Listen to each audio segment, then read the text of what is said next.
अस्सलाम वालेकुम एवरीवन।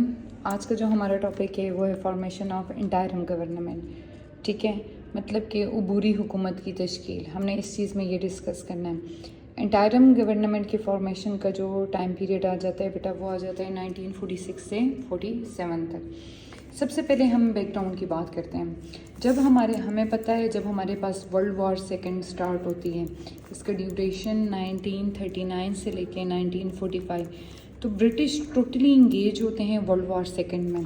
तो ब्रिटिश ये डिसाइड करते हैं कि हमने इंडिया को क्विट कर देना है, यानी कि हम इंडिया को पावर ट्रांसफ़र करना चाहते हैं। इसी को लेके आपको याद है हमने डिस्कस किया था 1946 में हमारे पास कैबिनेट मिशन आया था, जिसका मकसद क्या था, in order to solve the constitutional problems.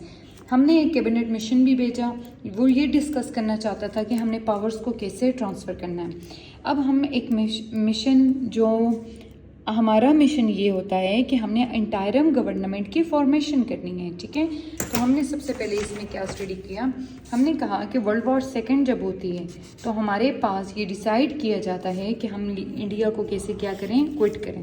1945-46 में हमारे पास क्या होता है, कैबिनेट मिशन आता है, जिसका मकसद होता है टू ट्रांसफ़र द पावर। ठीक है, और हमने एक मिशन प्रपोज्ड किया जिसका मकसद क्या था, formation of the interim government. Introduction पे चलते हैं। हमने देखा कि कांग्रेस और मुस्लिम लीग के दरमियान बहुत ज़्यादा मीटिंग्स होती हैं। ठीक है, कांग्रेस का वही मैंडेट, वही ओपिनियन होता है यूनाइटेड इंडिया, जबकि मुस्लिम लीग का वही ओपिनियन होता है सेपरेट स्टेट। अब हमारे पास कोई भी एग्रीमेंट कांग्रेस और मुस्लिम लीग के दरमियान नहीं बन सकता था। इसका अलग नैरेटिव था, मुस्लिम लीग का अलग नैरेटिव था। तो viceroy was unable to establish any agreement between the Congress and Muslim League. अब वाइसराय लॉर्ड वेवल को ये भी पता था कि अगर मैं कांग्रेस और मुस्लिम लीग के ख़िलाफ़ कोई भी स्टेप लेता हूँ तो ये कंट्री को पुश कर देगी इनटू द सिविल वॉर। एक खाना जंगी शुरू हो जाएगी, civil war within the country start हो जाएगी। सो कोलैबोरेशन ऑफ कांग्रेस और मुस्लिम लीग ये बहुत ज़्यादा क्या था, इम्पोर्टेंट था। लॉर्ड वेवल अनाउंस करता है 16 जून 1946 को इंटायरम गवर्नमेंट, अबूरी हुकूमत का ऐलान करता है। बेटा ये अबूरी हुकूमत की तश्कील किस टाइप की होती है, ये क्या कहता है कि कांग्रेस के 6 रिप्रेजेंटेटिव होंगे, मुस्लिम लीग के 5 रिप्रेजेंटेटिव होंगे और माइनॉरिटीज़ के 3 रिप्रेजेंटेटिव होंगे क्लास किस चीज़ में, इंटायरम गवर्नमेंट में। ठीक है, और किसी भी पार्टी को ये राइट नहीं है कि वो दूसरे पार्टी के नॉमिनेटेड कैंडिडेट्स को क्रिटिसाइज़ कर सके। क्लियर, क्योंकि आपका ये मानना था कि इंटायरम गवर्नमेंट की जो लास्ट टाइम आपको याद है हमने शिमला कॉन्फ्रेंस में ये चीज़ डिस्कस की थी, जिसमें रिप्रेजेंटेटिव का इश्यूज़ आया था। ठीक है, खज़र हयात और अबुल कलाम आज़ाद, इस बार इन्होंने ये चीज़ क्लियर कर दी को किसी भी पार्टी को क्रिटिसाइज़ करने का राइट नहीं है। अच्छा, उस टाइम एक कंडीशन रखी जाती है, उसमें कहा जाता है आपका जो वाइसराय है लॉर्ड वेवल, वो एक कंडीशन रखता है। वो कहता है कि जो इंटायरम गवर्नमेंट में आना चाहता है, वही बंदा जो इंटायरम गवर्नमेंट में आना चाहता है तो वो एक्सेप्ट करेगा। इट्स कंपल्सरी कि वो कैबिनेट मिशन के प्रपोजल्स को एक्सेप्ट करें। वही पार्टी के इंटायरम गवर्नमेंट का पार्ट बनेगी जो कैबिनेट मिशन के प्रपोजल्स को एक्सेप्ट करती है। मतलब क्या हुआ, जो कैबिनेट मिशन को एक्सेप्ट करता है, welcome to the interim government, वो अबूरी हुकूमत में आ सकता है। जो कैबिनेट मिशन को रिजेक्ट करता है कोई पार्टी, वो मुस्लिम लीग है या कांग्रेस है, तो वो इंटायरम गवर्नमेंट का पार्ट नहीं बन सकती। ये एक कंडीशन रखी गई लॉर्ड वेवल ने। लॉर्ड वेवल ने कहा if any party will not accept the cabinet mission proposal will not be included in the interim government, उसको interim government में आने नहीं दिया जाएगा। कैबिनेट मिशन को जो एक्सेप्ट करता है उसको अबूरी हुकूमत में आने की दावत दी जाती है।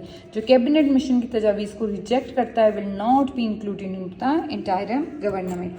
मुस्लिम लीग कैबिनेट मिशन के प्रपोजल को एक्सेप्ट कर देती है। बेटा आपको याद है हमने कैबिनेट मिशन में पढ़ा था ग्रुप बी और ग्रुप सी, जहाँ पे मुस्लिम मेजॉरिटी प्रोविंसेस ज़्यादा थे, और अगर हम देखें ग्रुप बी और ग्रुप सी में मुस्लिम मेजॉरिटीज़ प्लेसेस प्रोविंसेस ज़्यादा थे। This is the important development toward the Pakistan. तो हम इस वजह से कैबिनेट मिशन को एक्सेप्ट कर रहे थे। और अगर देखा जाए अकॉर्डिंग टू द प्रॉमिस हमें इंटायरम गवर्नमेंट के फॉर्मेशन में आना था, ठीक है, क्योंकि हमने इनकी कंडीशन को फुलफिल किया। बेटा अगर कांग्रेस की बात करते हैं, कांग्रेस क्या करती है, कैबिनेट मिशन को रिजेक्ट कर देती है। और प्रॉमिस के अकॉर्डिंग अगर देखा जाए तो Muslim League should have to form the interim government without the Congress.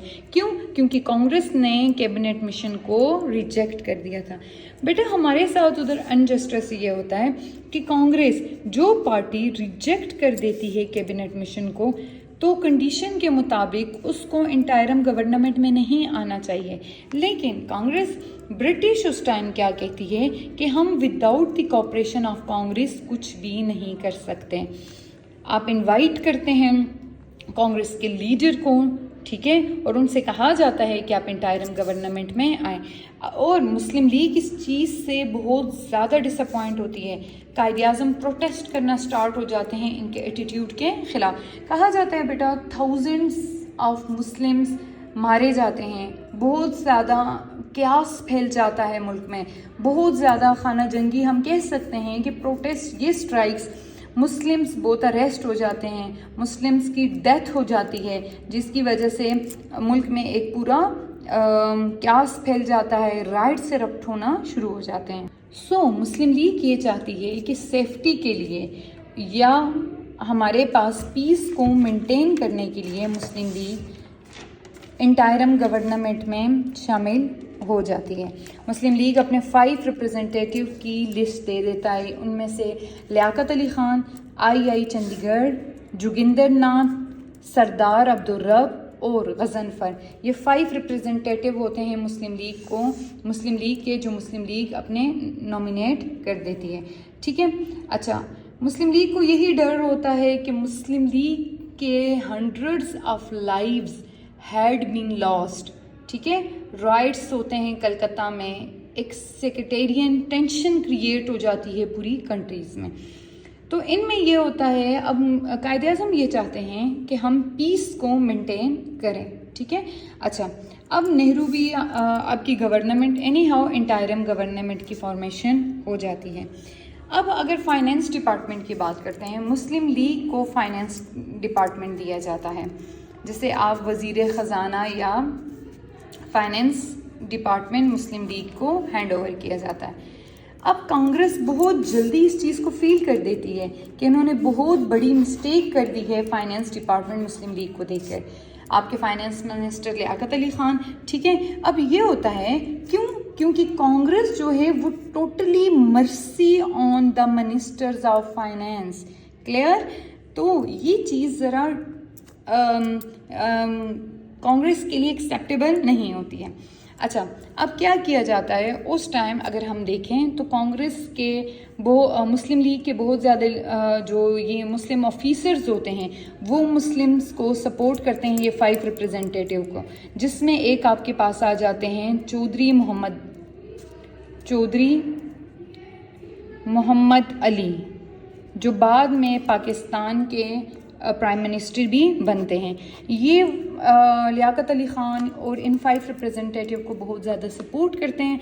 फिर हम क्या देखते हैं बच्चे, हमारे पास एक इंक्वायरी कमीशन बना दिया जाता है मुस्लिम लीग का इंक्वायरी कमीशन बनाने का मकसद क्या होता है कि टैक्स इवीजन, मतलब कि टैक्स को चोरी करना, ये जो लोग टैक्सेशन का काम होता था, इन पे लुक आफ्टर किया जाए। अच्छा, मुस्लिम लीग ये भी करती है कि जितने भी गरीब लोग होते हैं उन पे टैक्स को यानी कि पॉवर्टी को एलिमिनेट करना स्टार्ट हो जाती है। कांग्रेस ने जो टैक्स इम्पोज किए होते हैं, ठीक है, हिंदुओं को उन चीज़ों का पता चलना शुरू हो जाता है, और हिंदू जो हैं वो कांग्रेस के, हम कह सकते हैं कांग्रेस के ख़िलाफ़ या कांग्रेस को के बजट को अपोज करना स्टार्ट हो जाते हैं। بیٹا اس ٹائم سردار پٹیل جو انٹیریئر منسٹر تھے, Sardar Patel is basically the Congress leader, ٹھیک ہے, یہ انٹیریئر منسٹر تھے. یہ اس نتیجے پہ پہنچتے ہیں کہ یہ ہمارے پاس سولی سلوشن ہے یا اونلی سلوشن ہے کیا, انڈین انڈیپینڈنس. کیوں؟ کیونکہ مسلم لیگ اور کانگریس ایک ساتھ انٹائرم گورنمنٹ میں نہیں چل سکتے. اتنے ڈیوریشن میں کوئی بھی جوائنٹ میٹنگ منسٹرز کی نہیں ہوتی.